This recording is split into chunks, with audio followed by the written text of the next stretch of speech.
There is a reason people rarely talk about sex in dreams in church, yet millions experience it in silence. There is a reason people wake up confused, ashamed, spiritually disturbed, or emotionally bonded to something they cannot explain. And there is a reason former witches, occultists, and Satanists, people who once operated consciously in the spiritual realm, keep returning to this same subject when they finally tell the truth. Because for them, sex in dreams was not a theory, it was a tool, it was a doorway, it was a weapon. One former occultist described it this way in an interview: "Before we ever touched someone physically, we were trained to access them spiritually first." That sentence alone should sober any believer.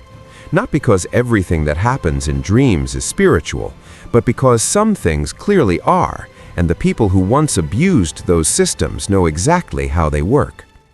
Now, let's be very clear from the beginning. Not every sexual dream is spiritual.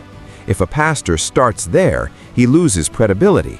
God is not afraid of science, psychology, or the human nervous system. Your brain has memory, your body has chemistry, your subconscious has stored images, desires, trauma, and unresolved emotions. During REM sleep, the brain reduces frontal lobe control, the part responsible for logic, restraint, and moral filtering, and imagery becomes vivid. Dopamine, acetylcholine, and sexual hormones can be active.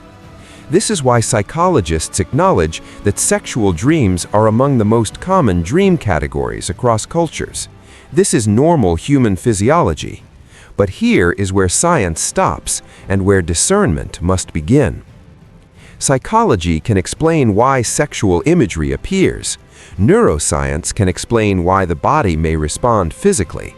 But neither psychology nor neuroscience can explain why certain dreams carry presence, continuity, emotional bonding, covenantal weight, fear, or recurring identity-specific encounters. That is where the former witches and Satanists speak, not as dream interpreters, but as witnesses. Rian Sweegler, who once functioned inside high-level occult systems, has consistently testified that sexual encounters in dreams were deliberately used in occult operations to establish spiritual access, especially where physical access was impossible. He described systems where dream states were considered unguarded gateways, moments when the conscious defenses of a person were lowered. According to his testimony, these encounters were not random fantasies, they were intentional interactions designed to create spiritual familiarity, consent, and emotional attachment. James Kawalya, often referred to in deliverance circles, though not a sensationalist, and others from occult backgrounds have echoed similar patterns. Sex in dreams was rarely about pleasure alone, it was about permission.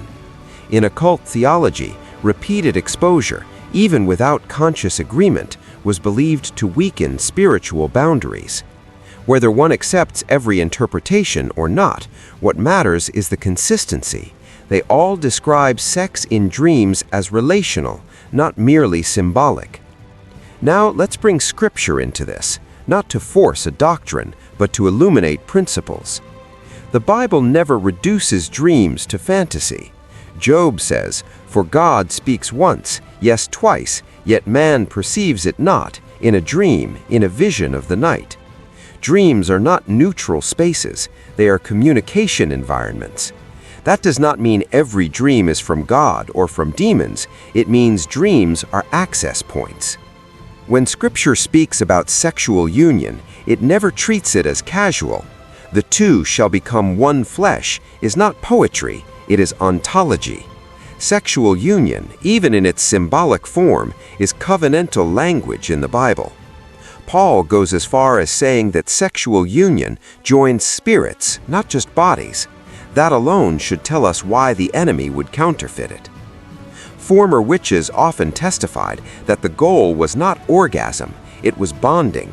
Repetition was key, the same person appearing again and again, the same emotional tone, the same familiarity, and over time the individual would wake up drained, confused, emotionally attached, or spiritually numb. This is not how the average sexual dream behaves psychologically. Normal sexual dreams are fragmented, symbolic, inconsistent. What these testimonies describe is coherent, persistent, relational continuity. Psychology actually supports part of this distinction.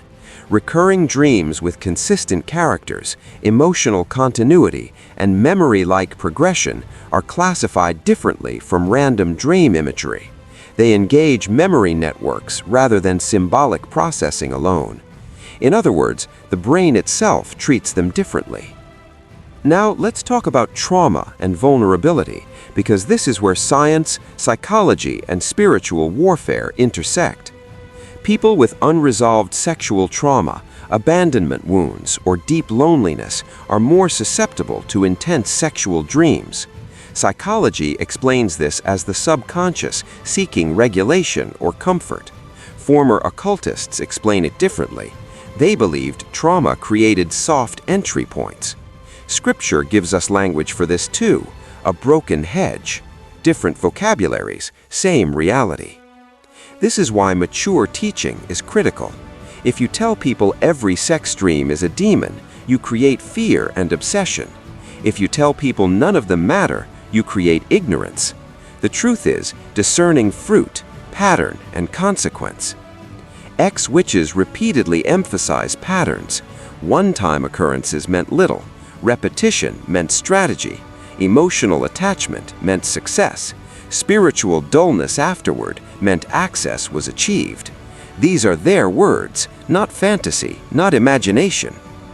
Biblically, the enemy never creates, he imitates. He imitates intimacy. He imitates covenant. He imitates union. That is why Scripture repeatedly ties sexual purity not just to morality, but to spiritual authority. Paul asks, "Do you not know your body is a temple?" Not a metaphor, jurisdictional language. And here is where the teaching must land practically. If a believer has a sex dream once, wakes up confused, repents, prays, and moves on, there is no bondage there. But if a believer experiences recurring sexual dreams with the same presence, emotional attachment, spiritual heaviness, or post-dream exhaustion, it deserves discernment, not panic, not superstition. Former Satanists consistently testified that once a person recognized what was happening and withdrew agreement, the encounters stopped. That detail matters. Scripture agrees. Submit to God, resist the devil, and he will flee. Resistance presupposes awareness. Finally, the gospel answer is not obsession with dreams, it's lordship. Where Christ is acknowledged as Lord not just of the day, but of the night, boundaries are restored. Scripture says, "When I lie down, my sleep shall be sweet." That is covenant language. So the truth is balanced, sobering, and hopeful. Some sex dreams are biological, some are psychological, and some, according to consistent testimonies from former occult practitioners, were deliberately spiritual. Wisdom is not choosing one explanation. Wisdom is knowing which is which. That is the message the church must finally mature enough to teach.